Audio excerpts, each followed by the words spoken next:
Zidan duduk di meja belajarnya sambil menatap buku Iqra yang baru diberikan ayah. Huruf-hurufnya terlihat rumit. Alif, ba, te, gumamnya. Namun semakin ia mencoba, semakin pusing rasanya. Dengan lelah, Zidan akhirnya tertidur sambil memeluk bukunya. Tengah malam, kamar yang gelap tiba-tiba dipenuhi cahaya lembut. Buku Iqra itu terbuka sendiri, mengeluarkan kilau seperti bintang. Angin hangat berputar-putar mengangkat Zidan dari tempat tidur. Apa yang terjadi? Serunya sebelum tubuhnya terseret masuk ke dalam cahaya. Ketika matanya kembali terbuka, Zidan sudah berada di tempat yang sangat asing.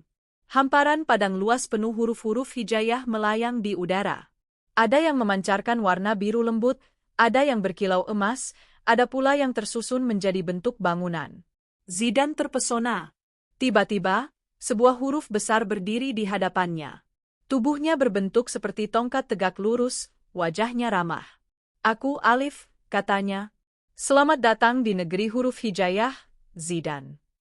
Zidan terkejut. "Kakak bisa bicara?"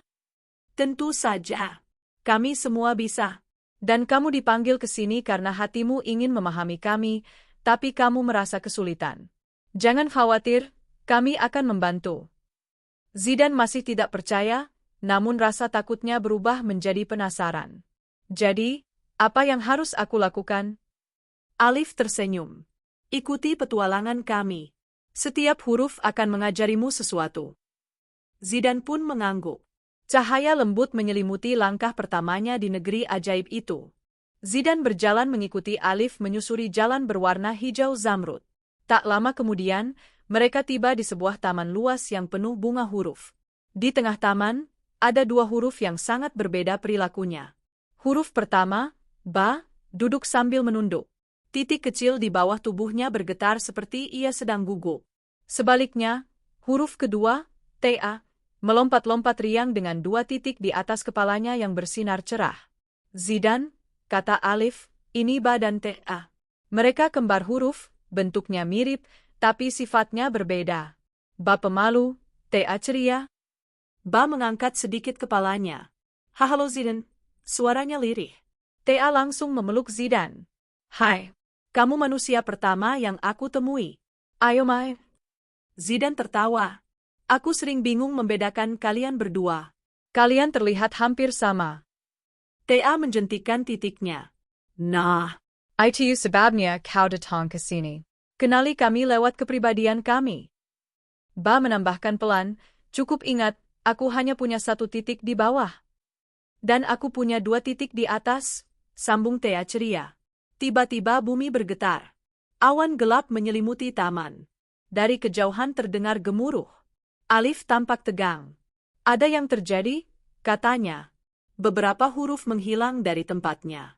"Negeri ini bisa kacau kalau mereka tidak kembali." Zidan menelan ludah. "Apa yang bisa aku lakukan?" "Tentu saja ikut membantu," jawab Thea bersemangat. Walau agak gugup, Zidan merasa hatinya hangat. Sepertinya petualangannya baru saja dimulai. "Tama." Alif menuntun Zidan menuju sebuah gerbang besar berbentuk bulan sabit. "Ini gerbang menuju lembah huruf berserakan," katanya. Biasanya semua huruf tertib berada di tempat masing-masing, tapi angin misterius tadi membuat beberapa terbang tak tentu arah. Zidan melirik Ba yang berjalan sambil menggenggam titiknya erat-erat. "Apa kamu takut?" tanya Zidan lembut. Ba mengangguk kecil. "Aku tidak suka tempat gelap." Ta merangkul Ba. "Tenang, kita bertiga akan menjagamu." Begitu mereka masuk ke lembah, suasananya jauh berbeda dari taman tadi. Kabut tipis menutupi jalan.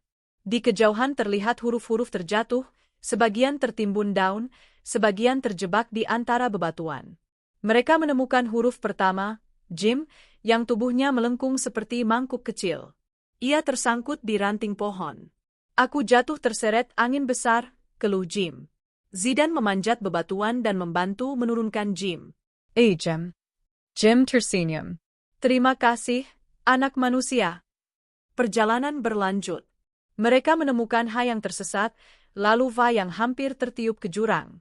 Setiap huruf memperlihatkan bentuk dan titik yang berbeda, membuat Zidan mulai mengenali perbedaan mereka dengan mudah.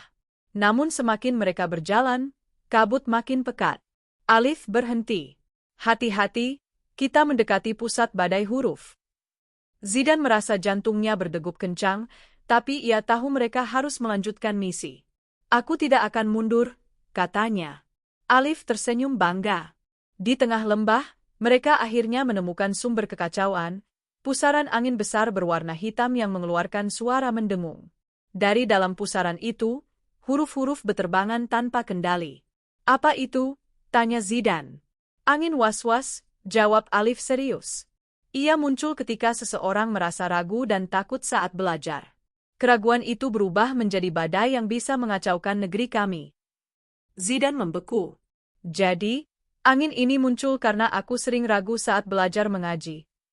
Alif mengangguk lembut. Rasa ragu itu wajar, Zidan. Tapi bila dibiarkan, ay menjadi besar. Ta maju ke depan. Kita harus menenangkan angin ini. Ba mengejol. Tetapi caranya? Zidan menatap badai. Ia ingat bagaimana ia takut salah membaca, takut dimarahi, dan takut tidak bisa seperti teman-temannya. Semua keraguan itu menumpuk seperti angin gelap di depan matanya. Zidan menarik napas panjang. Kalau begitu, aku harus berani mencoba. Ay melangkah maju, mendekati angin hitam, lalu berkata pelan namun jelas, Alif, ba, Ta. TSA. Setiap huruf yang ia ucapkan berubah menjadi cahaya putih dan terbang masuk ke pusaran angin, menenangkan putarannya. Ba dan Ta ikut berseru, diikuti Jim, Ha, dan huruf-huruf lain yang mereka selamatkan.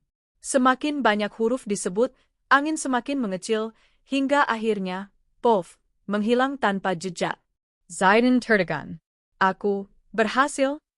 Alif menepuk pundaknya. Kamu lebih berani dari yang kamu kira. Setelah badai hilang, negeri itu kembali cerah. Huruf-huruf yang sebelumnya kacau mulai kembali ke tempatnya. Pohon huruf menyala seperti lampu-lampu kecil. Semua huruf berkumpul mengitari Zidan. Terima kasih, Zidan, seru mereka bersama. Bata seni malu-malu. Aku bangga padamu. Ta mengacungkan dua titiknya. Kamu pahlawan negeri ini. Alif mendekat. Sudah waktunya kamu pulang. Tapi enggak, setiap kali kamu membuka ikra, kami ada bersamamu. Cahaya kembali menyelimuti tubuh Zidan. Semua huruf melambaikan tangan. Sampai jumpa, Zidan. Ketika ia membuka mata, Zidan sudah kembali di kamarnya. Buku Ikra masih ada di pelukannya, namun kini ia merasa berbeda, lebih berani, lebih bersemangat. Saat pagi tiba, ia menghampiri ayah. Ayah, Zidan mau mengaji lagi. Zidan mau kenal semua huruf hijaiyah. Ayah tersenyum bangga. Tentu, Nok. Ayah akan menemani. Zidan membuka Ikra dengan hati ceria. Kini setiap huruf terasa seperti teman yang sudah ia kenal dalam petualangannya. Dan dari jendela kamar, angin lembut berbisik, seolah huruf-huruf itu mengucapkan salam.